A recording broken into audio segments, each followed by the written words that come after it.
Assalamualaikum warahmatullahi wabarakatuh. Innal hamdalillahi nahmaduhu wa nasta'inuhu wa nastaghfiruh wa na'udzu billahi min syururi anfusina wa min sayyiati a'malina. May yahdihillahu fala mudhillalah wa may yudlilhu fala hadiyalah.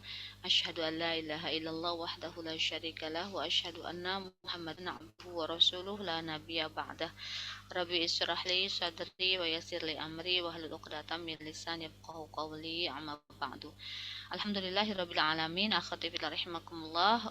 Masya Allah, bersyukur sekali teman-teman masih setia mengkaji Islam, dan saya mohon maaf atas keterlambatan kajian kita pada kesempatan sore hari ini. Insya Allah pada hari ini kita akan membahas tentang tentang dalil-dalil syara dan bagaimana metode pengambilan hukum atau istihad dalam proses di dalam Islam begitu. Karena kita tentu pahami apa yang terjadi saat ini, banyak sekali gitu ya yang di masa Rasulullah Shallallahu Alaihi Wasallam itu tidak ada, baik itu benda maupun peristiwa begitu. Nah, bagaimana kita menjamin bahwa syariat Islam itu mampu menyelesaikan berbagai permasalahan yang ada. Sebenarnya ada satu tema sebelumnya tentang keluasan syariat Islam ya yang harus kita bahas, tapi nggak apa-apa, nanti bersama dengan proses penggalian hukum teman-teman akan tergambar betapa syariat Islam itu bukan cuma slogan kalau dia bisa menyelesaikan seluruh masalah, tetapi memang ada mekanismenya bagaimana masalah-masalah yang muncul itu mendapatkan status hukum di dalam Islam gitu ya. Nah, pertama, apa yang kita akan bahas ini adalah masalah usul fikih atau usulnya agama, termasuk masalah dalil syariat dan bagaimana metode istihad begitu ya. Sehingga karena dia adalah mengenai usul agama atau usuluddin begitu ya, dan bisa masuk kategori dalam usul fikih, maka penetapannya itu harus mendapatkan legitimasi dari Allah Subhanahu wa taala gitu. Sehingga tidak bisa kita mengambil dalil berdasarkan maunya kita sendiri gitu ya. Misalnya ini hukum A boleh ya, menurut saya ini boleh gitu ya, dan sebagainya. Nggak bisa berdasarkan maslahat, tidak bisa berdasarkan situasi di tempat karena masyarakatnya seperti itu misalnya, juga tidak bisa kita dasarkan kepada keuntungan matematik, karena kalau diterapkan misalnya akan menimbulkan kerugian. Contoh gampangnya misalnya beberapa waktu yang lalu KUHP kita itu menerapkan bahwa perzinahan itu menjadi delik aduan begitu ya, sehingga orang-orang yang mereka itu kumpul kebo satu pasangan dengan pasangan yang tidak halal lainnya bersatu, itu kalau tidak ada delik aduan atau tidak ada yang mengadukan dari pihak-pihak yang merasa dirugikan, misalnya kalau suami berzina yang dirugikan istri, istrinya mengadu atau anaknya gitu ya, maka itu tidak bisa dihukum.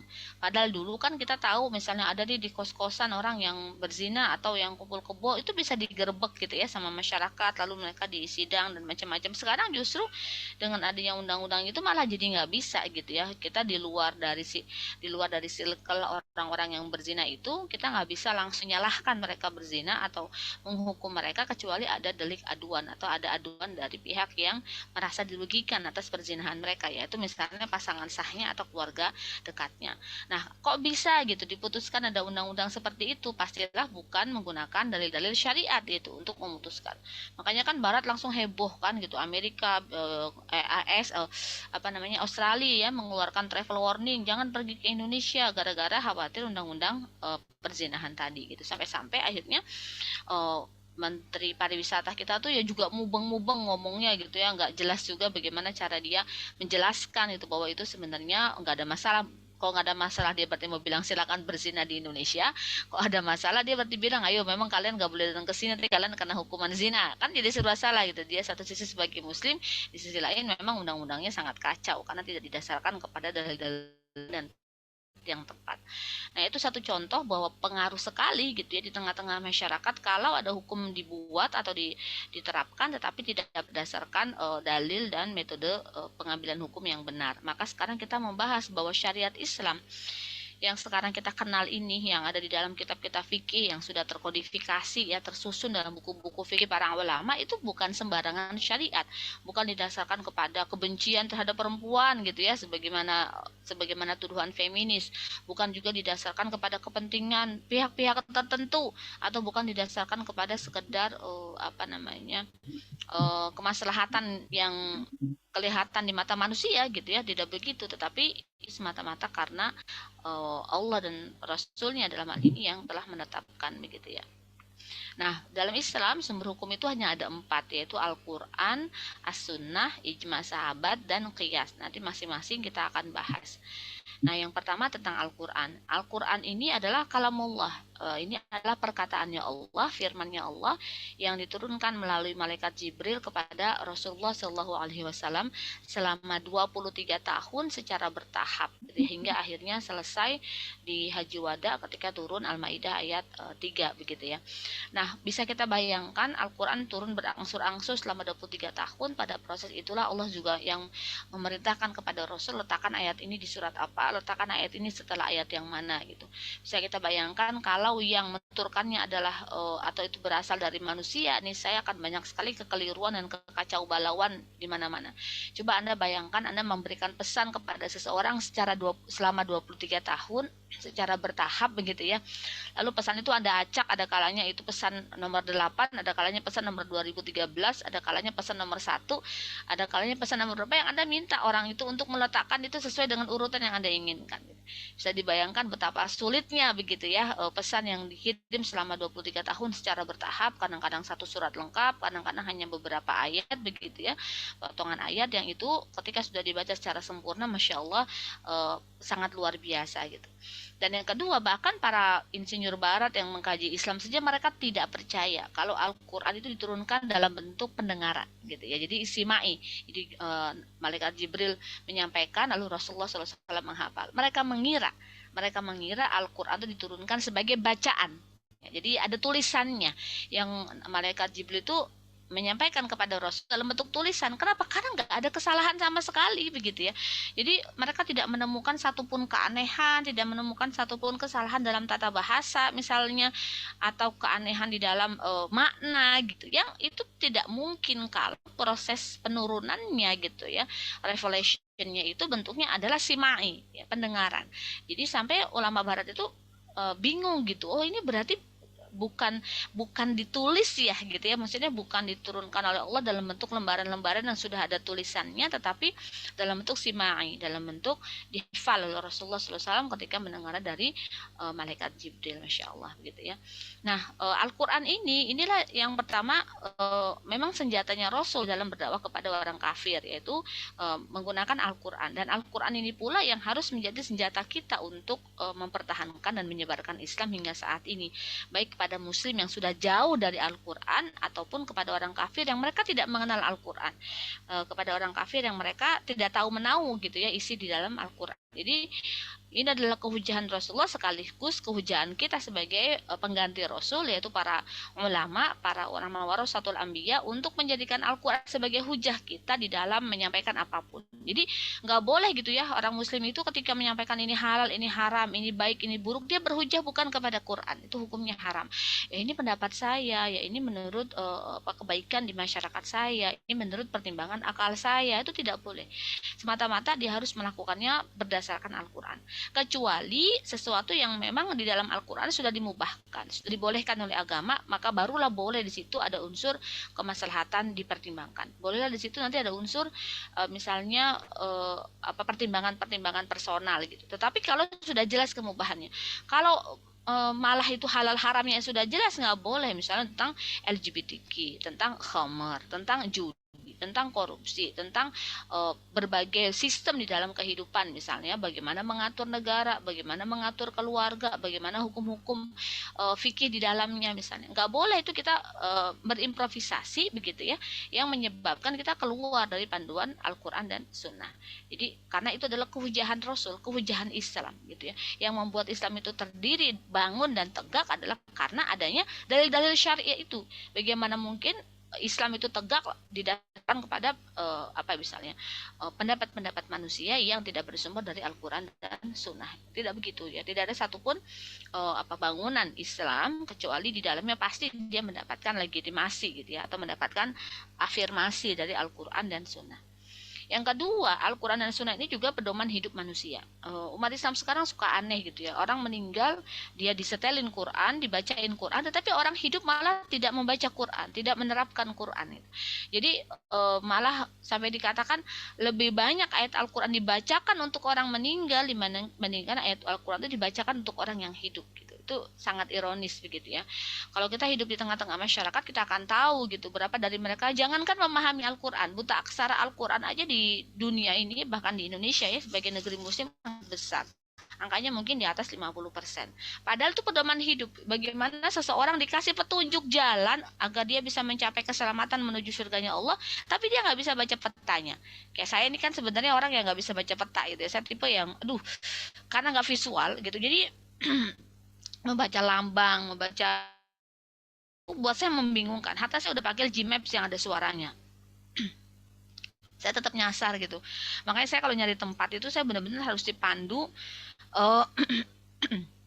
cara membacanya, bukan cuma sekedar ada maps lalu saya harus ke kiri ke kanan. Nah, bayangkan orang yang di dalam kehidupan dunia ini dikasih maps sama Allah berupa Al-Quran, tapi dia nggak bisa baca Al-Quran itu, dia nggak bisa maknai Al-Quran itu, dia nggak tahu bangun tidur menurut Islam itu harus bagaimana, dia nggak tahu menikah dalam Islam itu caranya seperti apa, dia nggak tahu bermuamalah di dalam Islam itu hukumnya bagaimana saja, dia nggak tahu kalau punya anak cara khitan dan sebagainya, dia nggak tahu gitu. Berarti kan ada berapa persen dari maps yang Allah kasih kepada kita yang kita nggak paham gitu.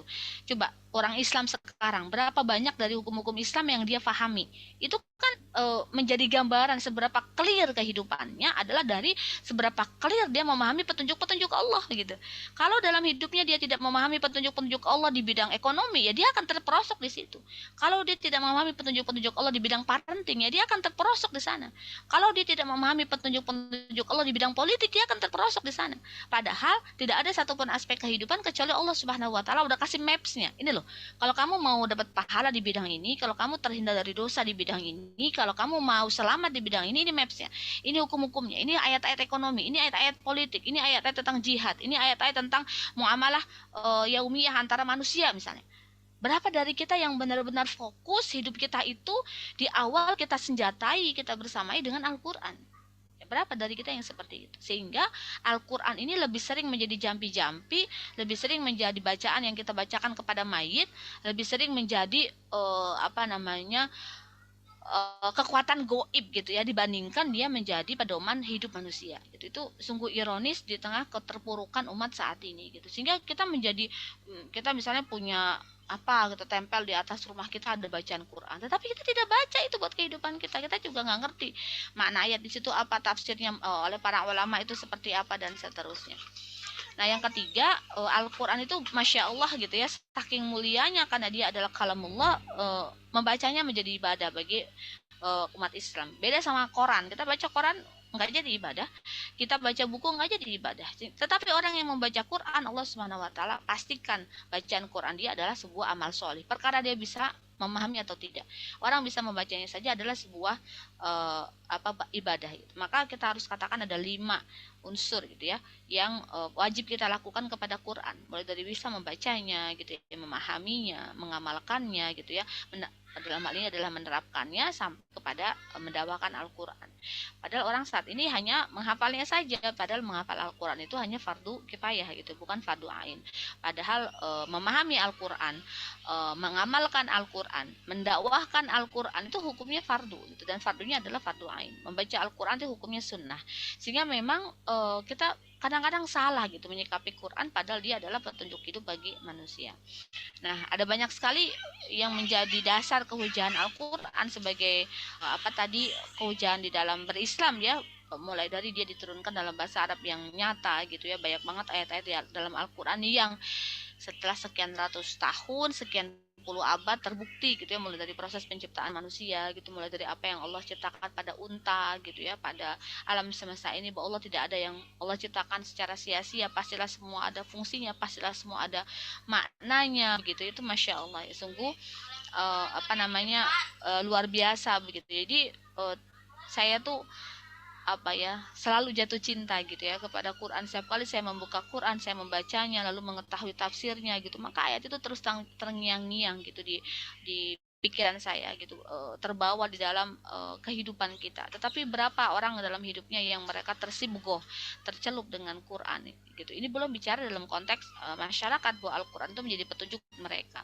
Seharusnya buat individu pun Al-Quran itu sebegitu menariknya, karena koneksitas kita secara direct yang bisa kita lakukan kepada pencipta kita adalah dengan membaca kalam-kalamnya, membaca apa namanya, firmannya yang memang diturunkan kepada untuk kita sebagai petunjuk hidup. Betapa dengan Al-Quran itu Rasul SAW disebut penyihir gitu ya, Rasul dihina, Rasul dicaci, Rasulullah diboikot gitu ya, Rasul disiksa bersama para sahabat, sehingga Al-Quran tuh harganya sangat mahal karena itu adalah harta umat Islam gitu, yang selama 23 tahun proses penurunannya Allah Subhanahu wa taala memberikan ujian beraneka rupa gitu, dan masyarakat Quraisy dan masyarakat kafir pada masa itu mencibir Rasul demikian rupa gara-gara Al-Quran yang diemban. Jadi Al-Quran itu bisa dikatakan sampai kepada kita bukan dengan harga yang murah, dia sampai kepada kita dengan harga yang mahal, tapi kita memperlakukannya dengan harga yang sangat murah, sebagaimana kita beli cilok di jalanan lalu kita abaikan karena kita merasa kenyang misalnya. Jadi makanya sampai Rasul SAW begitu sedih dan mengadu kepada Allah bahwa umatnya Rasul itu menjadikan Al-Quran mahjuron, sesuatu yang diabaikan. Padahal dari mulai diturunkan gitu ya pertama kali sampai yang terakhir, sungguh selama 23 tahun itu adalah proses yang sangat luar biasa. Rasulullah mempertahankan Al-Quran, Rasul berusaha memahamkan kepada umat Islam, berusaha mendakwahkan, berusaha mengamalkan, merealisasikannya Al-Quran itu di tengah-tengah kehidupan. Jadi bisa dikatakan dia itu penuh darah Rasul dan para sahabat, penuh pengorbanan mereka, penuh upaya yang tidak biasa gitu dilakukan oleh Rasul dan para sahabat agar Al-Quran ini sekarang sampai kepada kita. Tetapi umat Islam saat ini menjadikan Al-Quran sama seperti dia menjadikan bacaan-bacaan yang lain gitu ya, nggak ada harganya gitu, ayat-ayatnya tidak bermakna, tidak dia kaji, tidak dia pelajari, tidak muncul keimanan dari sana, tidak bergetar hatinya ketika ayat-ayat Al-Quran dibacakan. Itulah yang terjadi umat Islam saat ini terhadap Quran. Bahkan mereka merasa biasa saja ketika mengabaikan Quran, ketika Quran nggak diterapin di dalam pemerintahan, ketika Quran nggak diterapin di sekolah, ketika Quran nggak diterapin di rumah, mereka merasa nggak tersinggung gitu ya. Padahal dulu Rasulullah SAW mempertahankan Al-Quran itu dengan air mata dan darah, dengan jihad fisabilillah begitu ya, kurang lebih seperti itu.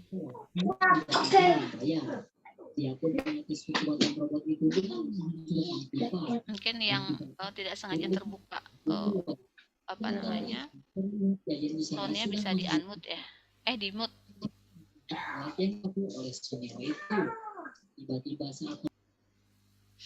Ya, yang itu Al-Quran ya. Yang berikutnya adalah As-Sunnah gitu ya. Jadi As-Sunnah itu adalah perkataan, perbuatan dan takrir. Takrir itu berupa persetujuan atau ketetapan Rasulullah SAW terhadap suatu perbuatan yang dilakukan oleh para sahabat. Sehingga As-Sunnah ini juga merupakan kehujahan yang Allah Subhanahu wa taala berfirman, "Ati Allah wa ati Rasul wa ulil amri minkum." Jadi taatilah Allah, taatilah Rasul.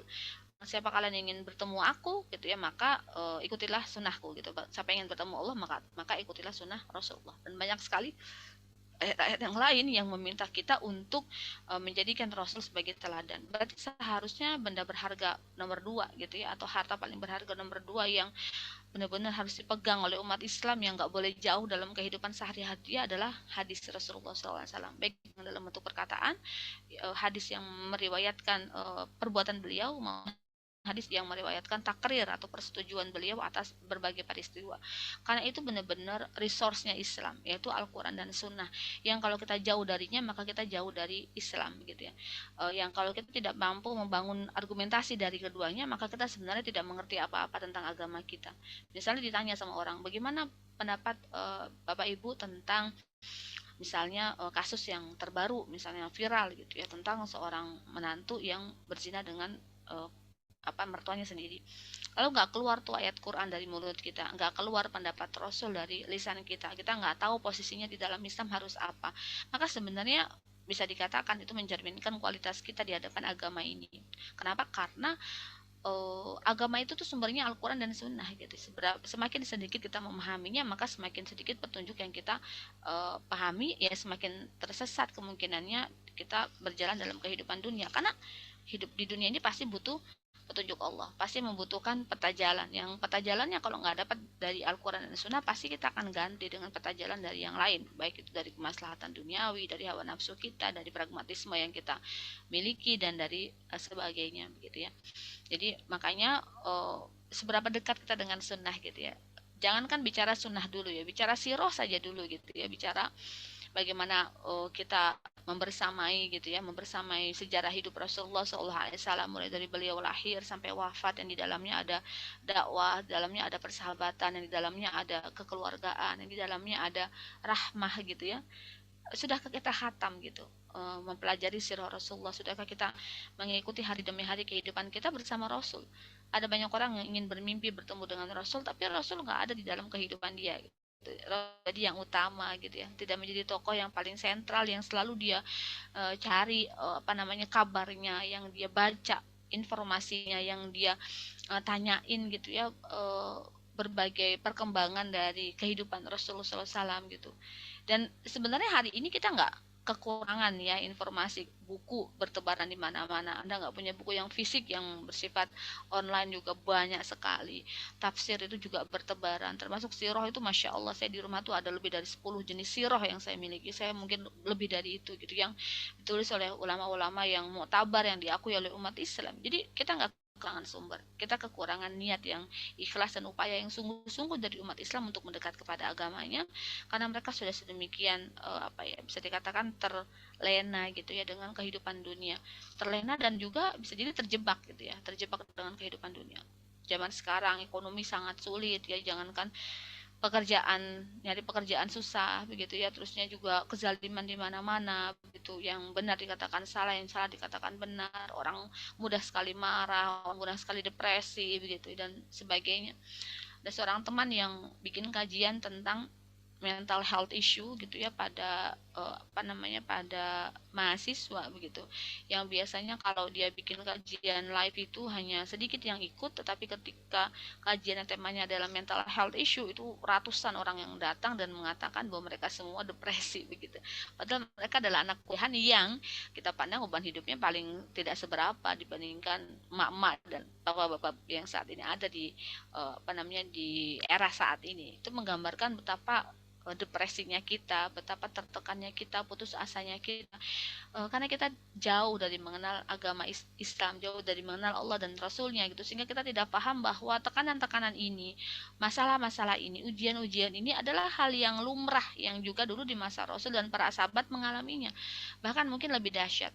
Sungguh sejarah itu mengajarkan kepada kita bahwa dia akan siklusnya akan berulang gitu ya, bahwa apakah kita akan diuji gitu ya, apakah kita akan dibiarkan berkata kita beriman sebelum diuji oleh Allah Subhanahu wa taala dengan berbagai ujian, apa namanya, kekurangan pangan gitu ya, ketidakamanan dan macam-macam penderitaan, kezaliman, itu semua yang kita alami sekarang.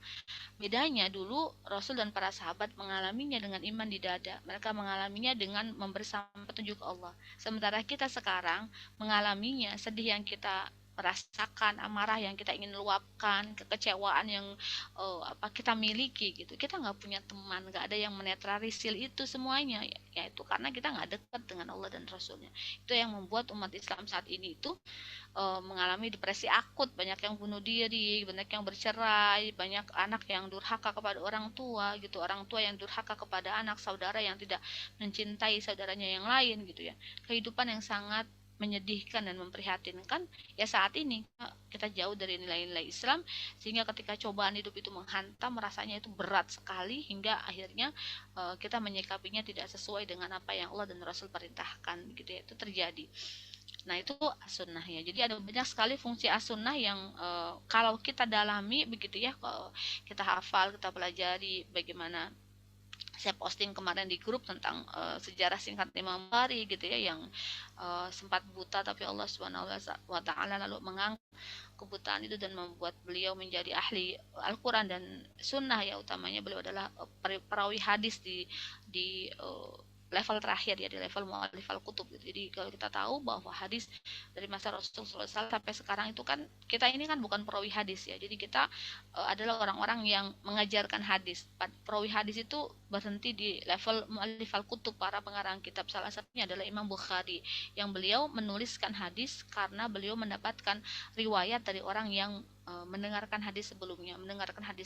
Berarti memang Imam Bukhari ini benar-benar meneliti hadis-hadis itu, bukan sekedar mendapatkannya begitu saja sebagaimana kita sekarang, tetapi memang jalur perawinya itu beliau teliti sampai kepada Rasulullah Shallallahu Alaihi Wasallam. Sampai dikatakan kalau ada kitab sahih kedua setelah Al-Quran, Bukhari dan Muslim gitu ya, sampai seperti itu. Makanya kita ingat, kita mendengar istilah mutafak alaih, dua orang itu bersepakat. Siapa itu mutafak alaih? Yaitu Imam Muslim dan Imam Bukhari. Saking masya Allah besar jasa mereka terhadap pembangunan peradaban Islam gitu ya, sampai mereka mendapat istilah sendiri dalam hadis riwayat mutafak alaih gitu ya. Maksudnya adalah alaihima, yaitu Imam Bukhari dan Imam Muslim gitu. Nah, beberapa fungsi sunnah ya, pertama adalah menguraikan kemujmalan atau keglobalan Al-Quran. Di dalam Al-Quran ada banyak sekali yang bersifat umum, misalnya aqimus sholawati zakah gitu ya, disuruh untuk mendirikan sholat dan menunaikan zakat, tetapi tidak disampaikan secara rincian bagaimana zakatnya, bagaimana sholatnya. Itu semua terdapat di dalam sunnah. Makanya kenapa orang yang ingkar sunnah itu kafir. Orang yang tidak mengakui sunnah Rasulullah, tidak mengakui hadis Rasul, itu dikategorikan sebagai kafir, karena dia berarti apa istilahnya, dia ini ada yang ini juga mikrofonnya terbuka ya, mungkin bisa bantu di mute dulu ya. Jadi pertama adalah menguraikan kemujmalan atau keglobalan Al-Quran, sehingga nggak bisa kita bilang bagaimana mungkin gitu ya, perkataan Rasulullah ini valid padahal dia sudah dibukukan sekian ribu tahun gitu ya setelah Rasul wafat. Jangan salah gitu ya, proses periwayatan gitu ya, atau proses kita bisa katakan transmisi sunnah dari sejak masa Rasul itu sudah terjadi gitu. Kayak seperti misalnya Abu Hurairah gitu ya, seperti Aisyah radhiyallahu anha. Jadi mereka semua adalah para penghafal hadis yang mengajarkan kepada muridnya, lalu muridnya mengajarkan kepada muridnya lagi, dan seterusnya. Dan kalau teman-teman paham disiplin ilmu hadis itu masya Allah gitu, bukan hanya tentang hadisnya, tapi mereka juga punya kitab-kitab tentang para perawinya atau para rijalul hadis, siapakah yang dikatakan terpercaya, siapakah yang dikatakan berdusta. Jadi seseorang ketika menyampaikan, saya mendapatkan hadis dari kakek saya, dari bapak saya, itu saksiahnya, kepribadiannya akan dipelajari. Dia orang yang berilmu atau tidak, dia orang yang menjalankan agama atau tidak, orang yang berdusta atau tidak. Masyhur sampai ke telinga kita seseorang yang mengaku menyampaikan hadis, ternyata ketika diteliti kehidupannya dia pernah memasukkan hewan peliharaannya itu dengan menjanjikan makanan, tapi setelah hewan peliharaannya masuk, makanannya tidak diberikan. Hadisnya ditolak gitu ya. Hadis yang diriwayatkan olehnya ditolak. Kenapa? Karena dia kepada datang saja berani berbohong. Sampai seperti itu. Jadi ada ilmu rijalul hadis yang di situ meneliti saksiyah atau kepribadian para perawi hadis. Apakah mereka dobit, apakah mereka ingatannya itu tinggi, kuat atau tidak. Jadi orang-orang yang ingatannya lemah tidak boleh menjadi perawi hadis. Orang-orang yang cacat secara saksi, yang mengalami sugrot di dalam saksi, mereka nggak boleh menjadi ulama hadis gitu ya, atau perawi lebih tepatnya, tidak boleh menjadi perawi hadis. Maka lalu para ulama berpendapat dan memutuskan bahwa perawi hadis dibatasi sampai terakhir mu'allif al-kutub, Imam Bukhari, Muslim, Nasai, Ahmad gitu ya, dan seterusnya gitu ya. Sementara ke bawahnya ketika mereka membaca hadis dari Imam Bukhari dan seterusnya, tidak dikatakan sebagai perawi hadis ya, tidak dikatakan sebagai orang yang meneruskan hadis atau memperawikan hadis. Mereka disebut sebagai orang yang sekedar menyampaikan atau mengajarkan hadis gitu ya. Kalau tidak begitu, maka itu runtuh tuh nanti hadis yang disebut sahih, hadis disebut dengan berbagai derajat hadis itu pasti nanti jadi kacau. Karena kalau sekarang orang berapa yang bisa dipercaya, berapa yang dobit ingatannya kuat gitu ya. Kita suruh menghafal 40 hadis arba'in aja udah termehek-mehek, udah merasa sangat kesulitan, padahal itu baru satu jalur perawi gitu. Bagaimana seperti Imam Malik itu menghafal 1 juta hadis dengan perawi yang berbeda-beda gitu ya, dan menghafal sampai kepada perawinya begitu ya. Betapa dobit kuat ingatan para ulama di masa lalu, karena mereka terhindar dari maksiat. Mereka nggak buka Facebook gitu, mereka nggak buka Instagram, Instagram, mereka nggak punya media sosial yang membuat pikiran mereka itu keporsir ke tempat lain. Mereka fokus kepada agama, mereka fokus mengajarkan Islam kepada umatnya, sehingga Allah memudahkan bagi mereka untuk mengingat segala hal yang memang harus diingat, sehingga itu mereka bukukan menjadi panduan buat kita. Kita sekarang menjadi umat yang terlalu penuh distraksi ya, jadi apa-apa kita nggak bisa. Kenapa? Karena apa-apa kita terdistrak gitu ya, mau ngelakuin apa, ngapain dulu, ini dulu, akhirnya nggak fokus gitu, nggak fokus. Makanya kenapa umat Islam sekarang mundur? Karena mereka menjadikan agama sebagai barang pilihan, sebagaimana mereka memilih pekerjaan, sebagaimana mereka memilih sekolah. Agamanya salah satu choice di antara sekian banyak choice yang uh, dimiliki umat gitu. Mereka tidak menjadikan hidup mereka itu tersibuk oleh agama gitu. Nah, kalau sudah seperti itu ya, beginilah nasib umat Islam saat ini. Itu berada dalam keterpurukan, bukan cuma di ekonomi tapi juga di segala aspek kehidupan, di teknologi, di kualitas sumber daya manusia, di banyak hal. Kenapa? Karena mereka menjauh dari petunjuk yang dan maps yang sudah Allah bekalkan kepada mereka untuk menjalankan kehidupan dunia gitu. Padahal dulu dengan maps yang sama umat Islam jaya sampai 1300 tahun. Yang kedua, Al-Quran juga menjadi taksis, yaitu pengkhususan dari beberapa keumuman Al-Quran. Jadi di Al-Quran misal diharamkan, maka nanti di hadis ada taksisnya, kecuali ini dan ini dan terus. Yang ketiga, ayat yang bersifat mutlak. Kalau di Al-Quran misalnya ada kemutlakan terhadap sesuatu, maka hadis menyampaikan syarat-syarat dari kemutlakan itu.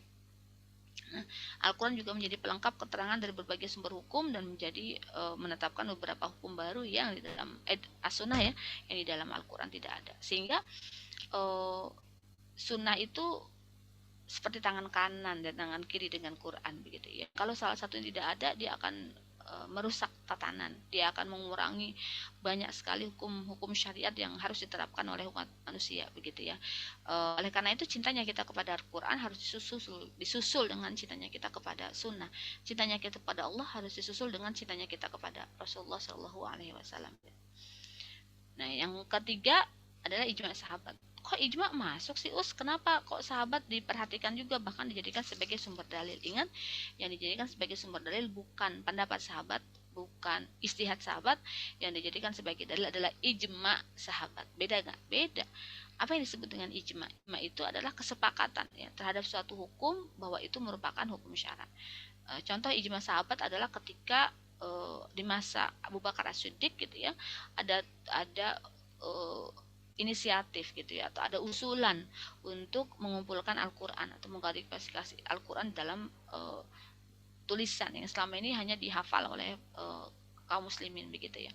Di masa Umar bin Khattab mulai dilakukan proses itu dan berakhir di masa Utsman bin Affan, itu 3 khalifah gitu ya, proses pengumpulan Al-Quran. Itu para sahabat tidak ada yang mendustakan, tidak ada yang menolak. Berarti pengumpulan Al-Quran adalah bagian dari ijma sahabat yang diakui sebagai hukum syara. Sebagaimana misalnya keharusan untuk adanya pemimpin pengganti Rasul SAW dalam pemerintahan, yaitu disebut sebagai khalifah. Khalifah itu makna dasarnya kan yang menggantikan yang sebelumnya. Kita tahu Rasul SAW meninggal di hari Senin ya, di hari Senin, dan Rasul baru dimakamkan di hari Rabu. Hari Rabu, kalau saya tidak salah ya, menjelang asar. Pertanyaannya, kenapa ada jarak Senin, Selasa, Rabu, 3 hari 2 malam? Rasul baru dimakamkan. Padahal kita paham bahwa menyegerakan penguburan mayit itu sesuatu yang utama.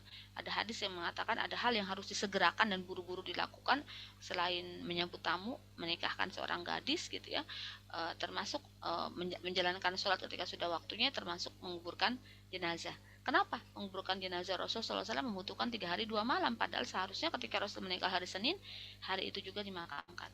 Ternyata para sahabat sibuk berkumpul di Saqifah Bani Sa'idah untuk memilih pemimpin pengganti Rasul SAW. Mereka paham betul Rasul sebagai seorang nabi itu sekaligus pemimpin negara di Madinah pada saat itu, yang seluruh jazirah Arab sudah masuk ke dalam Islam, sudah dibawa ke pemimpinan Rasulullah SAW.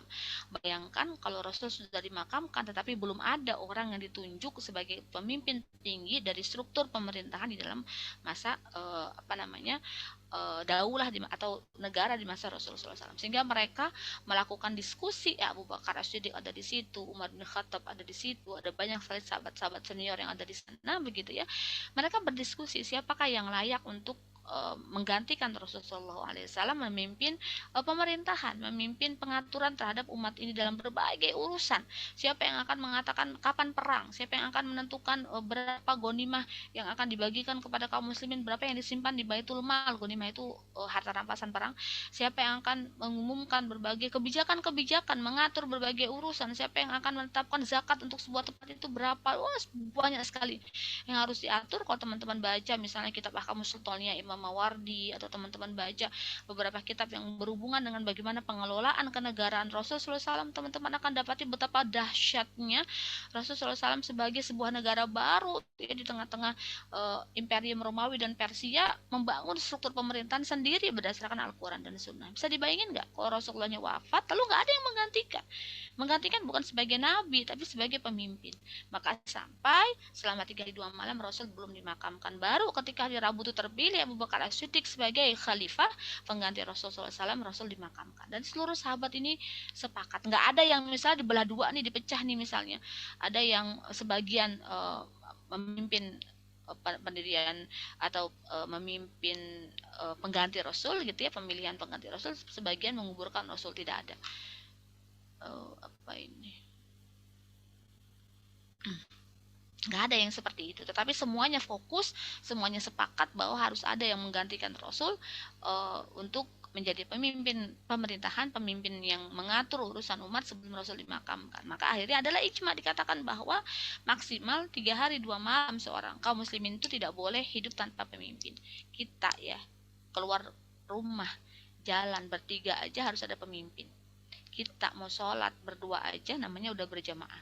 Bisa dibayangin nggak, umat Islam sekarang itu kan diaspora, kita hidup berpuluh-puluh juta, ada total 6 miliar umat Islam, total dari 7 miliar ya, 6 atau 7 miliar umat manusia misalnya. Kalau bisa dikatakan 50%-nya saja umat Islam, berarti sekitar 3 miliar atau bahkan 60-70% misalnya.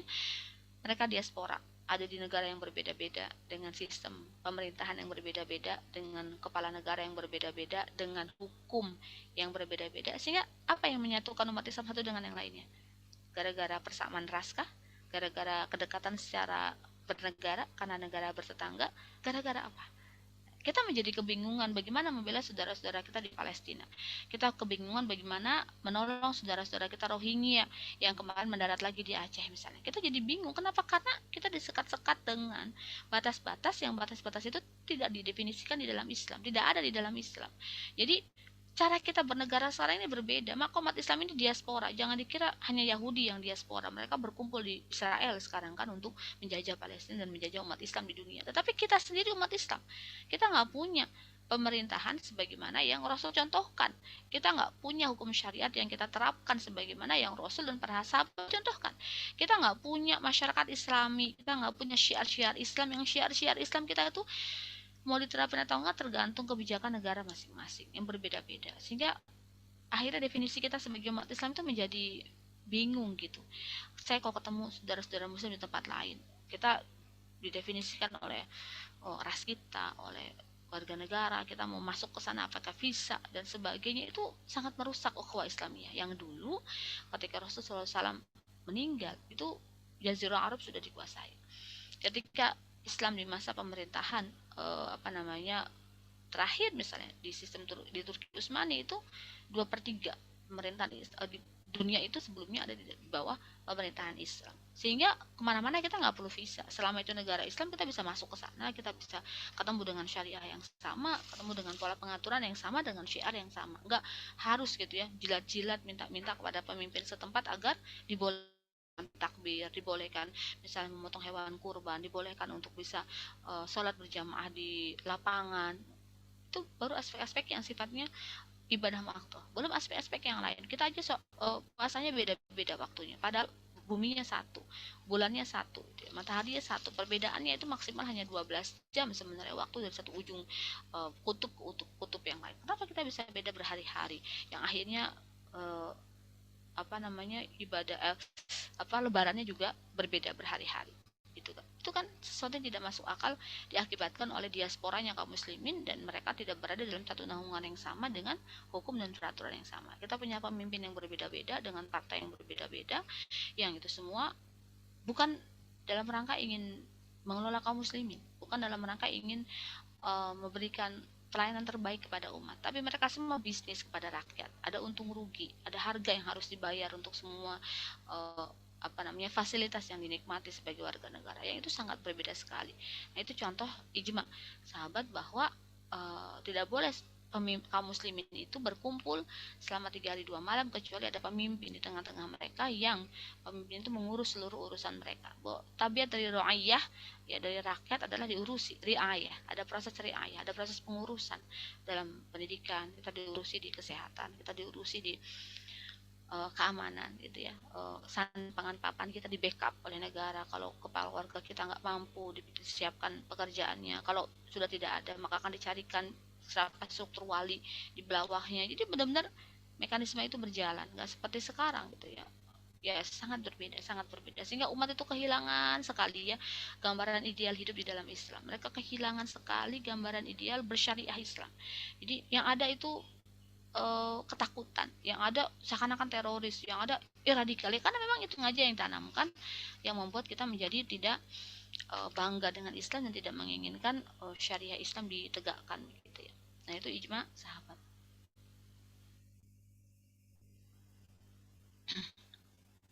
Yang berikutnya adalah qiyas gitu ya. Jam berapa ini? 5:10. Qiyas menyamakan suatu kejadian yang tidak ada nasnya dengan suatu kejadian yang sudah ada nas atau hukumnya, karena disebabkan adanya kesamaan ilat atau penyebab jatuhnya hukum gitu ya. Nah, ini salah satu kunci kenapa Islam mampu memecahkan berbagai permasalahan kehidupan yang dimiliki manusia, karena kita punya mekanisme kias. Maksudnya apa? Maksudnya begini. Di dalam surat Jumu'ah ayat 9 gitu ya, ada larangan untuk jual beli. Idza nudiya lis-sholati fi yaumil jum'ah fas'au ila dzikrillahi wa dzarul bai'. Jika telah diseru kepada kalian untuk salat Jumat, maka bersegeralah kalian untuk mengingat Allah dan tinggalkanlah jual beli. Nah, itu dikatakan hukum jual beli berarti pada saat azan Jumat sudah dikumandangkan adalah haram. Para ulama menggali apa alasannya jual beli itu diharamkan. Nah, jadi ada sebagian hukum Islam itu yang memiliki alasan jatuhnya hukum, keharamannya. Ternyata keharaman jatuhnya hukum jual beli itu karena dia mampu mengganggu atau menghambat orang yang sholat Jumat. Kan karena di awal dikatakan fas'au ila zikrillahi, zikrillah di sini maksudnya melaksanakan ibadah sholat Jumat, wa dzarul bai', maka tinggalkanlah jual beli. Jual beli haram. Ternyata dari situ kita bisa pahami bahwa keharaman jual beli itu bukan sekedar gara-gara aktivitasnya jual beli, tetapi gara-gara aktivitas jual beli itu berarti membuat seseorang menanggalkan sholat Jumat. Tidak mungkin kan dia sholat Jumat sambil jual beli, ya kan? Nggak mungkin dia ngelain konsumen sambil Allahu Akbar sambil mendengarkan khutbah Jumat, kan tidak mungkin. Kalau dia melakukan jual beli pada hari Jumat di waktu azan Jumat tadi, berarti dia nggak sholat. Itu haram. Nah, kalau hukum jual beli pada azan Jumat itu sudah diharamkan, maka seluruh aktivitas selain sholat Jumat, ya, pada laki-laki balik yang wajib sholat Jumat hukumnya menjadi haram, apapun itu. Nah, ini bisa menyelesaikan jutaan masalah. Lagi nyetir mobil, sudah sholat Jumat, ya haram nyetir, harus sholat Jumat. Lagi mendengarkan ceramah agama, tapi bukan di masjid dalam khutbah Jumat, ya haram. Gitu ya. Sedang apa lagi misalnya? Apapun, perjalanan apapun ya, kecuali kalau perjalanan sebagai musafir ya itu nanti ada pengecualian. Tetapi aktivitas apapun, mau lagi ngajar ya, lagi apapun, kalau sudah azan Jumat, maka bagi seorang laki-laki aktivitas yang harus dia lakukan adalah sholat Jumat ya, bukan melakukan aktivitas yang lainnya. Nah, itu contohnya. Berarti itu bisa menjawab seluruh aktivitas apapun yang dapat membatalkan atau yang dapat menggagalkan seseorang untuk sholat Jumat gegara dia melakukan aktivitas tersebut. Nah, ini satu tentang dalil syar'i. Ini mau kita lanjutkan materi berikutnya atau tanya jawab dulu? Atau boleh deh kalau ada yang mau tanya dulu sambil saya buka slide keduanya tentang istihadnya. Ya, buat teman-teman dalil syar'i dulu ya. Yang ingin bertanya boleh langsung di mute atau di atau di ruang Zoom chat. Kalau tidak ada, saya bisa lanjutkan ke metode istihadnya. Ada Adakah yang mau bertanya nih? Ada nggak? Oh, ini ada kok, Dek, di chat, bisa tolong dibacain. Oh ya. Assalamualaikum, izin bertanya Ustazah tentang adanya keragaman dalam Islam, Sis, Persis, Muhammadiyah, dan lain-lain yang juga menjadikan adanya keragaman dalam cara beribadah. Nah, bagaimana kita menyikapinya? Apa kita harus memegang salah satunya karena ini berkaitan dengan pertimbangan saat menyekolahkan anak di sekolah formal yang menonjolkan keorganisasian tersebut? Mohon maaf jika pertanyaan juga salah. Ustazah, terima kasih. Ya, baik. Baik, pertanyaan yang sangat baik dari Mbak Diniati Sukmana. Karena memang ini menjadi salah satu fenomena ya. Jadi ketika saya katakan bahwa sumber hukum di dalam Al-Quran itu ada 4, Al-Quran, Sunnah, Ijma, dan Qiyas, itu bukan berarti lalu hasil hukum syariatnya hanya tunggal. Dalam perkara sholat, misalnya hukumnya sholatnya hanya satu, sholat gaya Nabi itu hanya yang begini.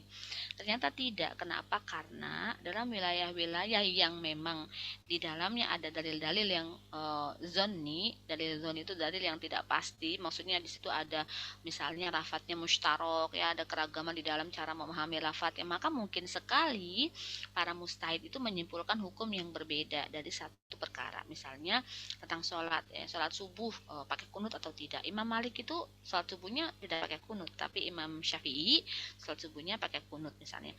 Maka keragaman itu yang disebut dengan ikhtilaf. Rasulullah SAW menyampaikan al-ikhtilafu fil ummati rahmah. Ikhtilaf atau perbedaan pendapat di kalangan umatku adalah rahmah selama mereka masih merujuk kepada dalil syar'i.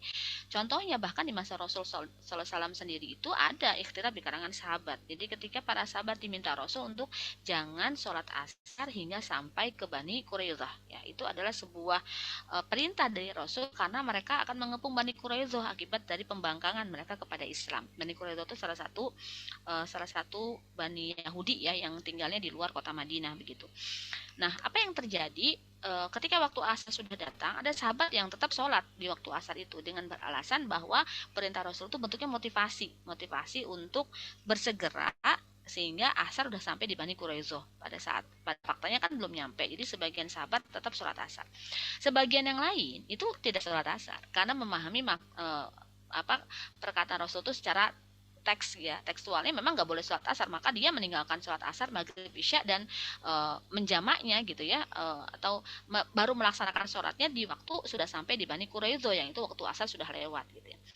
Mereka berperang, lalu mereka memenangkan, maksudnya mengepung Bani Quraidah. Bani Quraidahnya tunduk, takluk kepada keputusan Rasul dan para sahabat. Lalu para sahabat pulang dan bertanya kepada Rasul, ya Rasul, kami menyikapi secara berbeda. Perintah engkau jangan sholat asar sebelum sampai di Bani Quraidah. Jadi ada sebagian dari sahabat yang sudah sholat ya di tengah jalan, walaupun belum sampai Bani Quraidah, karena kami menganggap itu sebagai istilahnya motivasi ya, sebagai untuk bersegera lah nyampe biar Bani Quraidahnya nggak keburu tahu, nggak keburu kabur. Atau ada yang kedua tadi gitu ya, benar-benar maknanya adalah jangan sholat dulu di tengah jalan walaupun asar udah masuk, walaupun udah habis sholatnya nanti udah sampai itu. Dan Rasulullah SAW membenarkan keduanya. Nah, berarti kalau ada perbedaan pendapat dalam perkara-perkara yang memang boleh berbeda pendapat, itu nggak apa-apa selama ada dalil syar'inya, selama kita memahami proses penggalian hukumnya. Tetapi kaidah mengatakan kalau ada perbedaan pendapat itu dan kita sudah ketemu pendapat yang paling kuat, maka haram bagi kita mengambil pendapat yang lebih lemah. Nah, berarti ini seruannya kepada siapa? Kepada orang berilmu. Ya, karena kan sebenarnya hukum asalnya kita itu memahami hukum syariat, kita sendiri yang memahami, kita sendiri yang menggali, kita sendiri yang mengamalkan. Tapi kan Islam juga membolehkan kalau kita mengambil pendapat dari ulama ya, mustahid atau yang punya kemampuan untuk menggali hukum, kan begitu ya. Berarti kita kan mengikut nih pendapatnya para ulama. Nah, tapi mengikutnya itu jangan mengikut yang buta, yang am, tapi mengikuti yang mutabi'. Apa maknanya mengikut yang mutabi? Makna mengikut yang mutabi itu kita mengikut para ulama itu dengan pemahaman. Jadi kita tahu apa yang menyebabkan beliau mengambil pendapat sholat tarawih itu misalnya 8 rakaat, 11 sama witir. Apa yang membuat mengambilnya 20 rakaat? 23 sama witir. Sehingga dari situ kita mencari ya dalilnya dan kita mengetahui manakah yang paling kuat ya ketika dilakukan proses tarjih. Nanti ada pembahasan tentang proses tarjih, kalau di dalam usul fikih ada pembahasannya. Misalnya tarjih di mazhabnya Imam Syafi'i itu seperti apa ketika ada dalil yang saling bertentangan, misalnya bagaimana cara menggunakannya, itu ada. Jadi masing-masing ulama madhab itu dia punya usul fikih yang membahas proses tarjih itu. Nah, intinya di dalam usul fikih, kalau kita sudah ketemu satu hukum syariat yang kita pakai, lalu kita bertemu dengan yang lebih kuat, maka haram bagi kita untuk mempertahankan hukum itu. Kita tetap harus mengambil yang lebih kuat. Tetapi selama kita menganggap apa yang kita pegang itu yang terkuat, maka itulah hukum syara buat kita. Nah, jadi hukum syara itu harus satu untuk setiap amal. Oleh karena itu tidak boleh gitu ada kosongan hukum syariat pada amal kita. Aku nggak tahu ya, ini buat zakat aku pendapat yang mana ya, aku nggak tahu ya buat surat yang mana, aku nggak tahu ya milih pemimpin tuh aku pakai pendapat siapa, aku nggak tahu ya tentang riba aku nerima apa enggak ya, aku nggak tahu ya pendapat siapa yang aku ambil. Nggak boleh. Seorang muslim itu dia wajib punya satu hukum syariat untuk semua hukum yang dibutuhkan dalam proses beramal, entah itu dia mengambilnya sendiri, beristiad sendiri, ataupun dia mengambil dari para ulama muktabar yang itu memang berkapasitas sebagai mustahid. Nah, ini mengharuskan kita belajar, mengharuskan kita paham agama. Maka agama itu memang tidak boleh direalisasikan atau diamalkan dalam kebodohan. Agama itu tidak boleh diamalkan oleh orang-orang yang malas, yang mereka tuh tidak mau mencari tahu. Kenapa sih kamu ambil pendapat itu ya? Ya aku udah dibiasain dari kecil begini. Nggak boleh. Tapi dia harus punya hujah di hadapan Allah. Kenapa dia mengambil itu di dalam proses ibadah-ibadah dia. Dan ini berlaku tidak hanya pada ibadah ritual. Ingat, hukum-hukum itu kan statusnya ada pada semua rangkaian di dalam majlis begini saja. Ini kan ada hukum syariat Allah gitu ya, ada mapsnya Allah gitu, sehingga jangan sampai kita kehilangan mapsnya Allah dalam semua aspek kehidupan kita. Jadi kita nggak tahu ya, aku kok belum punya pendapat hukum ya tentang misalnya apa gitu kan, tentang child free, aku kok belum punya pendapat hukum ya tentang KB, aku kan belum punya pendapat hukum ya tentang itu kan. Padahal itu kan semua fakta yang kita harus sikapi, kita harus punya pendapat hukumnya. Itulah makanya kenapa umat Islam itu harus cerdas, harus punya yang disebut dengan ma'lumun minad dini bidarurah. Ya, maklum itu informasi atau pengetahuan atau ilmu. Minad din tentang agama, dalam perkara agama, bidarurah sesuatu yang mendesak, penting buat kita. Jadi ada perkara-perkara yang disebut tadi oleh para ulama sebagai ma'lumun minad dini bidarurah, perkara-perkara yang wajib dipahami oleh umat Islam secara langsung buat dia pribadi. Jadi ada pengecualian, dia kecuali harus paham itu. Jangan sampai dia mengamalkan sesuatu yang dia tidak memahami dalil-dalil syariatnya. Sehingga bagaimana nih kalau terjadi perbedaan, dia pilih yang terkuat didasarkan kepada kekuatan dalil dan tidak mencela orang lain yang memilih berbeda. Gitu. Oh, kamu salah nih, kamu tidak Islami loh. Tidak, selama pendapatnya itu didasarkan kepada Al-Quran dan Sunnah ada dalilnya, itu kita sebut sebagai ro'yul Islam, kita sebut sebagai pendapat yang Islami. Nah, yang berbeda itu kalau inhiraf, ada penyimpangan, beda antara ikhtilaf dengan inhiraf. Nah, kalau inhiraf itu ya benar-benar sudah terjadi penyimpangan pada agama. Ahmadiyah itu penyimpangan gitu, mereka bukan bagian dari Islam, misalnya seperti itu. Jadi ada banyak sekali yang orang menganggap mereka masih bagian dari Islam, sebenarnya bukan, karena tadi ya proses penggalian hukum yang tidak dipahami oleh umat Islam. Makanya kenapa kita belajar syariat ini dipecah-pecah menjadi beberapa bagian, karena memang sebenarnya kalau kita bicara hukum syariat ada banyak sekali aspek yang kita harus pahami gitu, yang dari situ dari proses pembelajaran itu kita tidak lagi menyepelekan hukum-hukum Allah gitu. Bahkan jangan-jangan kita nggak paham gitu hukum Allah buat nutup aurat itu yang benar yang mana, hukum Allah buat musik itu yang benar yang mana, misalnya kan gitu ya, hukum Allah buat aktivitas manusia yang lain yang benar yang mana. Jangan-jangan dari sekian seluruh aspek kehidupan kita baru 40% yang kita punya status hukumnya, 60%-nya masih goib gitu ya. Nggak jelas hukumnya mau yang mana yang kita pakai. Nah, itu yang sangat berbahaya. Kita akan berdiri di hadapan Allah nanti dihisab gitu untuk hal itu gitu. Kurang lebih begitu ya. Terbangkah jawaban saya?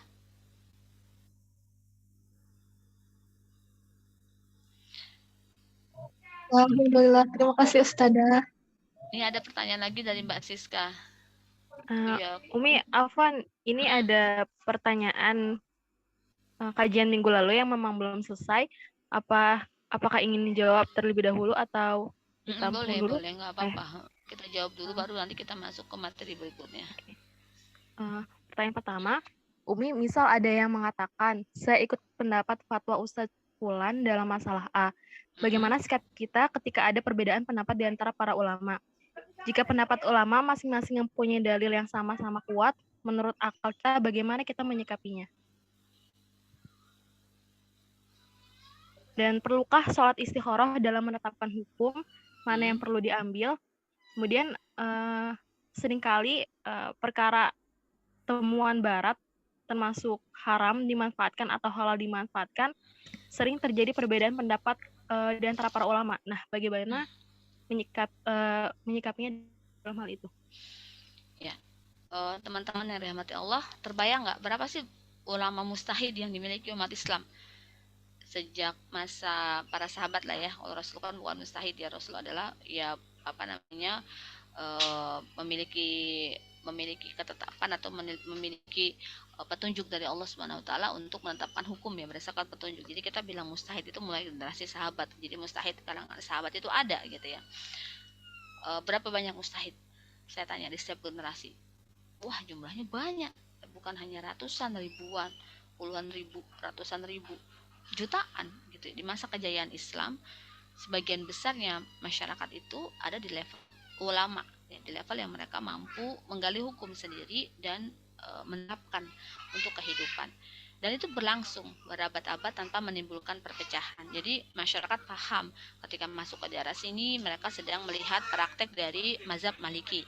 Ketika mereka masuk ke daerah tertentu lagi mereka melihat pendapat mazhab Hanafi. Mereka ketika masuk ke tempat lain melihat pendapat mazhab Hambali. Dan itu biasa. Dalam perkara-perkara yang memang dalil-dalilnya itu zonni, saya bilang tadi ya, dalil-dalilnya itu memang di dalamnya memungkinkan terjadinya perbedaan penafsiran, perbedaan makna. Bahkan ketika makna dan penafsirannya berbeda, nanti ketika masuk ke dalam pembahasan kapan disebut halal dan haram itu berbeda. Kalau teman-teman belajar usul fikih, itu nanti ada pembahasan apa yang disebut halal, apa yang disebut haram, apa yang disebut dengan ilat, gitu, penyebab jatuhnya hukum ada berapa. Itu Masya Allah gitu ya. Saya baru belajar di awal-awal aja rasanya sudah ya Allah, rasanya sudah masyghul. Masyghul itu apa sih? Masyghul itu apa sih masyghul itu ya? Mengagumi. Nah, begitu luar biasa hukum-hukum Islam ketika seseorang ulama mengambil hukum atau mengeluarkan hukum dari Al-Quran dan Sunnah dari dalil-dalil yang zoni tadi itu luar biasa, sehingga proses perbedaan itu biasa sekali dalam Islam tuh biasa sekali. Tugas kita sebagai orang yang tidak mampu menggali hukum tapi kita butuh menerapkan hukum itu dari pendapat para ulama tadi adalah mengkajinya dan memilih dengan dalil yang terkuat. Bagaimana kalau dalilnya sama-sama kuat? Yang dimaksud dalilnya sama-sama kuat ini bagaimana begitu ya, karena kalau kita bicara dalil maka kan kita berarti bicara sekumpulan hukum syariat yang dijadikan sebagai dalah ya dulu, jadi sebagai petunjuk untuk sampai kepada sebuah hukum kan begitu ya. Nah di sini ada mekanisme istihad tertentu yang nanti kita akan pelajari caranya ya, sehingga dari mekanisme istihad tertentu nanti saya punya buku fikih ya, saya contohin aja yang real. Buku fikih dari Toharoh sholat puasa, yang buku fikih ini adalah buku tarjih lintas madhab karangan Syekh Mahmud Abdul Latif Wayudah. Jadi dia Syekh kontemporer yang ketika mengambil pendapat terhadap sebuah hukum dia sudah menggalinya dari berbagai madhab dan menyampaikan kepada kita kenapa mengambil yang begini, karena pendapat atau tafsir terhadap dalil ini tepatnya begini, misalnya gitu ya. Jadi saya mengikuti itu. Nah, terbayangnya begitu tuh. Jadi yang terbayangnya sebagai seorang mustahid itu, kalau emang dia mengeluarkan sebuah hukum, dia sangat mampu untuk mendatangkan dalil-dalil yang terkait. Jadi kalau kita bicara dalil itu nggak cuma satu, bahkan bisa jadi ratusan dalil yang digunakan untuk memutuskan satu pendapat hukum. Misalnya bagaimana mensucikan najis yang mughaladzah, najis besar, perlukah dengan tambahan tanah misalnya di cucian ketujuh. Itu kan nanti ada dalil-dalilnya, dilihat apa aja, dilihat bukan cuma isi dalilnya tapi juga perawinya siapa, bagaimana cara mengambil pendapat dari dalil itu, bagaimana kalau satu nas yang dia secara maknawi bertentangan dengan nas lain, bagaimana caranya, maka dilihat siapa yang turun duluan. Apakah nas yang pertama itu bersifat umum sementara nas yang kedua itu bersifat khusus, apakah nas yang kedua itu adalah istisna, pengecualian terhadap nas yang pertama, dan itu semua hanya mampu dilakukan oleh para mustahid ya, sehingga mereka bisa mengetahui dan mengeluarkan satu pendapat hukum atas satu amal ya. Bagaimana cara kita mengetahui? Ya baca, kita uh, mempelajari cara mereka melakukan proses penggalian hukum. Jadi menurut saya sampai kita mengetahui dia kuat atau lemahnya tidak bisa kita simpulkan kecuali kita memahami proses dia melakukan penggalian hukum. Nah, contohnya tadi ya, saya punya tarji dari hukum-hukum seputar taharoh gitu ya, sholat dan puasa, yang itu masya Allah gitu ya, sampai saya ya gitu tertaktub-taktub sendiri gitu ya, karena ternyata kan dalil-dalil yang dipakai mulai dari definisi najis gitu ya, apa sampai disampaikan kenapa najis itu begini kategorinya, tidak begini begini, begitu deh masya Allah. Dan itu nggak apa-apa kalau ada orang yang lalu berpendapat dengan pendapat yang ditarjih di dalam kitab itu, nggak ada masalah, dia bisa mempertahankan itu di hadapan Allah. Yang salah adalah kalau dia berhenti belajar, yang salah adalah kalau dia bertahan dengan pendapatnya padahal ada pendapat-pendapat yang dia tidak ketahui atau dia sudah ketahui sebenarnya lebih kuat tapi dia abaikan, itu yang keliru begitu. Tetapi buat setiap orang hukum pertamanya adalah wajib untuk mengambil satu pendapat hukum untuk satu amal yang dia miliki, dan amal dan pendapat hukum itu haruslah pendapat terkuat dari pendapat-pendapat yang ada gitu. Jadi itu yang bisa saya katakan ya. Jadi contoh praktisnya agak susah ya, karena nanti kita harus sampai kepada pembahasan dalil yang mungkin saya nggak tahu ya kapan-kapan mungkin nggak sih bagi kita untuk mengkaji kitabnya Syekh Mahmud Abdul Latif Wahidullah tadi gitu ya, bagaimana proses beliau mentarjih satu satu pendapat hukum gitu ya dari berbagai dalil-dalil yang ada, karena kan berarti kita harus cukup kitab-kitab para ulama itu gitu ketika mengambil pendapat hukum, dan kita lihat bagaimana proses pemanaan dan sebagainya sampai muncul kesimpulan. Misalnya dikatakan bahwa takbir di dalam sholat itu 4 kali. Jadi dalam keseluruhan rangkaian sholat itu ada 4 jenis takbir. Misalnya takbir yang pertama adalah takbiratul ihram, Allahu Akbar, semua orang sepakat mengangkat tangan, itu takbir yang pertama. Takbir yang kedua adalah ketika mau ruku ya, Allahu Akbar, mau ruku, takbir yang kedua. Takbir yang ketiga yang mengangkat tangan adalah ketika sami Allahu liman hamidah. Pertanyaannya takbir keempat yang mana? Ini ulama berbeda pendapat ya, ada yang pada setiap bangkit dari sujud itu takbir Allahu Akbar, diangkat tangan takbirnya, maknanya adalah mengangkat tangannya. Tetapi pendapat yang saya ambil yang terkuat, takbir keempat atau takbir yang mengangkat tangan adalah takbir yang dilakukan setelah tasyahud awal. Berarti kalau bangkit dari sholat di rakaat ketiga ya, setelah rakaat pertama misalnya nih, setelah rakaat ketiga itu tidak mengangkat tangan, tetapi mengangkat tangannya di takbir yang setelah rakaat kedua setelah tasyahud. Itulah 4 jenis takbir yang ada dalam satu rangkaian sholat. Misalnya pendapat itu saja, itu nanti kan banyak dalilnya tuh. Rasul mengatakan begini, para sahabat sampai dirumuskan, oke, berarti pendapat hukumnya begini. Bagaimana dengan orang yang setiap kali bangun dari sujud dia takbir? Dia tidak masalah. Tinggal ditanya Anda mengikuti pendapat yang mana. Jangan-jangan dia melakukannya atas insting sendiri. Dia nggak tahu ada ulama yang nggak boleh ya, loh gimana sih, ya kan? Nggak bisa kan kita melakukan sesuatu kita nggak ngerti gitu loh. Itu dalilnya dari mana? Pendapat hukum siapa? Itu aku kira udah biasa ya, boleh ya, nggak gitu kan? Karena kan kita tidak mengambil hukum itu sendiri, maksud saya kita bukan menggalinya sendiri, sehingga kita harus memastikan gitu. Kita mengambil pendapat yang mana. Dan ini sebenarnya terjadi karena kelemahan umat Islam terhadap agama. Karena negara ini nggak pakai agama, negara ini tidak mensyiarkan agama, negara ini tidak mengajarkan agama, sehingga wajar dong kalau masyarakatnya, kalau umatnya tidak paham agama. Maka memahami agama saat ini menjadi pekerjaan sangat berat dan harus dilakukan tiap individu. Yang dia bersama dengan belajar agama itu juga dihadapkan pada masalah-masalah kehidupan yang luar biasa. Kezaliman yang dia alami, penindasan yang dia alami, berbagai kekurangan dan permasalahan kehidupan yang dia alami, dia harus menentang arus itu untuk terus belajar agama. Kenapa? Karena itu kewajiban yang sangat dilalaikan. Kita belum bicara dakwah, belum bicara kewajiban untuk menjaga agama ini dan menyebarkan kepada orang lain. Kita baru bicara kewajiban memahami agama buat diri kita sendiri saja sudah sangat berat. Kenapa? Karena tidak ada yang mendorong, tidak ada yang mewajibkan yang dengan itu kalau tidak dilakukan menjadi sebuah pelanggaran, sehingga di penjara. Misalnya ada orang nggak ngerti fikih sholat, penjara, harusnya kan gitu. Sekarang nggak ada. Orang kalau nggak tahu fikih jalan raya baru di penjara. Dia melanggar lampu merah ditilang, tapi kalau tidak pakai jilbab tidak ditilang. Ya, karena kenapa? Karena sedang dipakai bukan hukumnya Allah, hukum buatan manusia yang membuat orang jauh dari Allah dan Rasulnya. Itu kenyataannya sekarang. Jadi jawabannya agak kompleks ya dari pertanyaan ini karena ya sangat bergantung kepada seberapa dalam kita memahami Islam. Perlukah kita sholat istikharah? Ya bisa saja. Artinya dalam semua keraguan, dalam semua pengambilan keputusan di dalam kehidupan kita, kita harus minta petunjuk Allah. Baik kita sudah punya semacam gambaran mau memilih yang mana atau masih black out, harus minta petunjuk Allah. Karena dengan petunjuk Allah itulah kita bisa kita katakan memperkuat hubungan kita dengan Allah sehingga Allah memberikan taufiknya kepada kita. Kalau kita tidak istikharah, saya kita akan memutuskan berdasarkan kedangkalan dan terbatasan kita sebagai manusia begitu.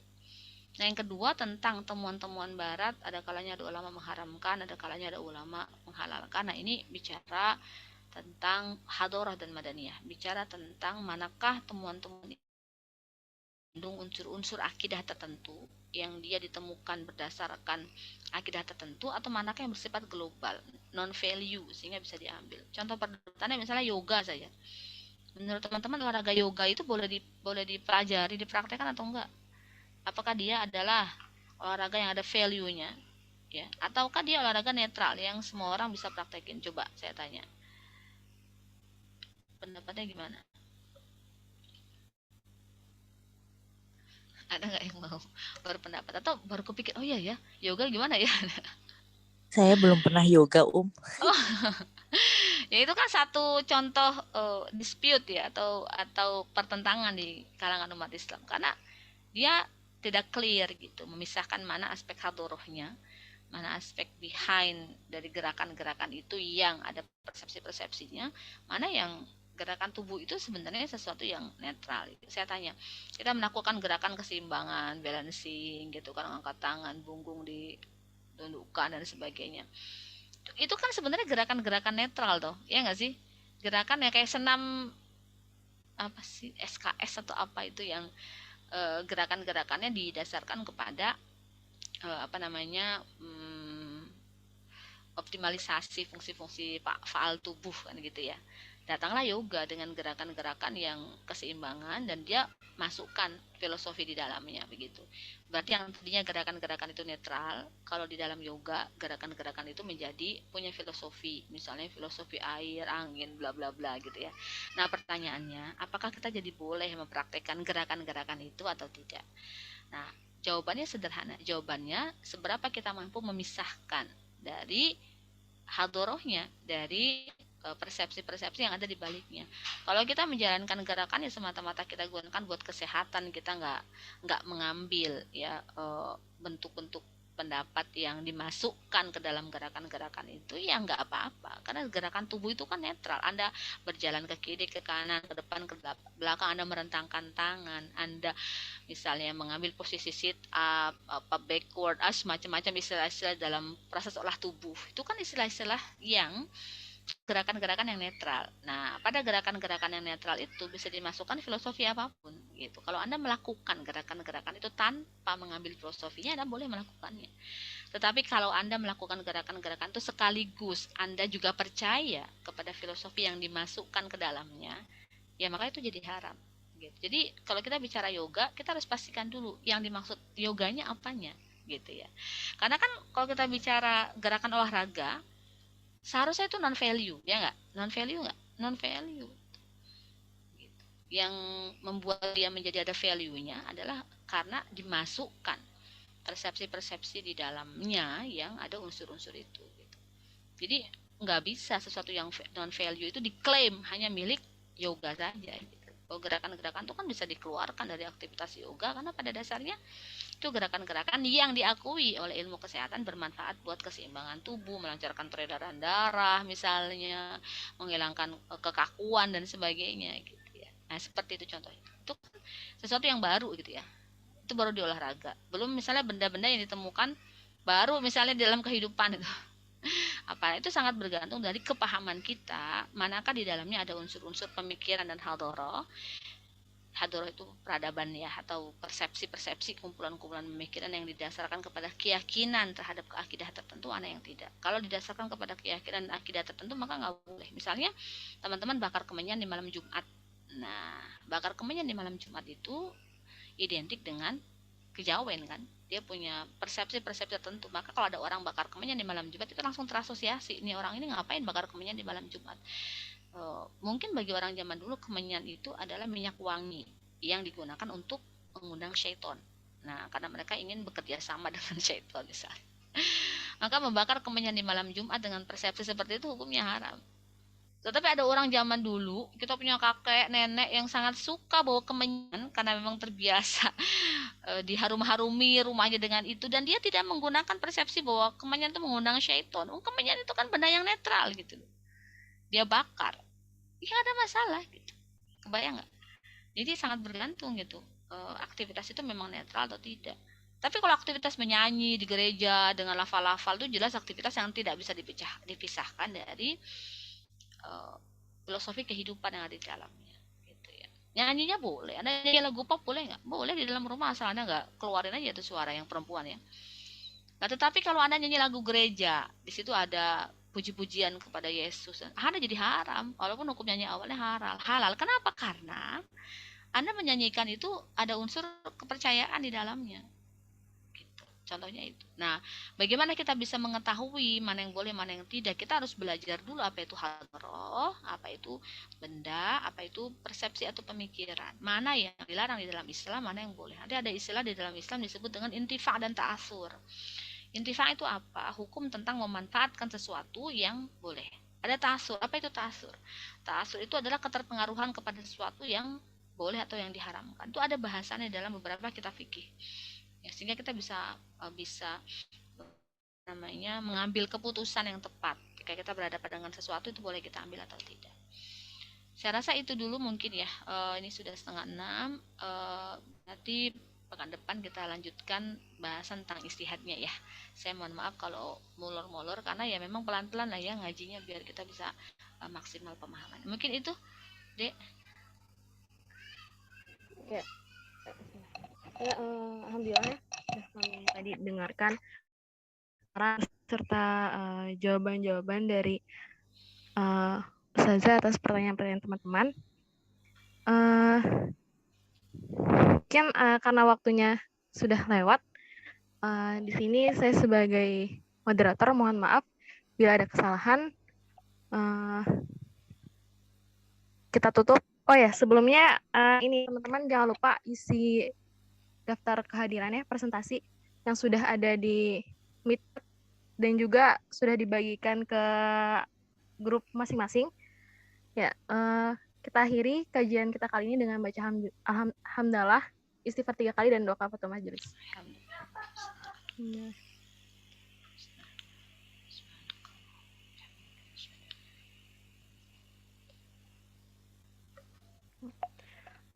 Assalamualaikum warahmatullahi wabarakatuh. Waalaikumsalam. Waalaikumsalam warahmatullahi wabarakatuh. Sampai Bisa jumpa kelihatan di Umi. kajian berikutnya. Mohon maaf ya atas keterlambatan saya. Semoga teman-teman ridho. Syukran, Ustazah. Fikum ya, barakallahu fikum. Jazakallah khair, Ustazah. Iya, barakallahu fikum. Saya mohon maaf lahir batin. Saya pamit.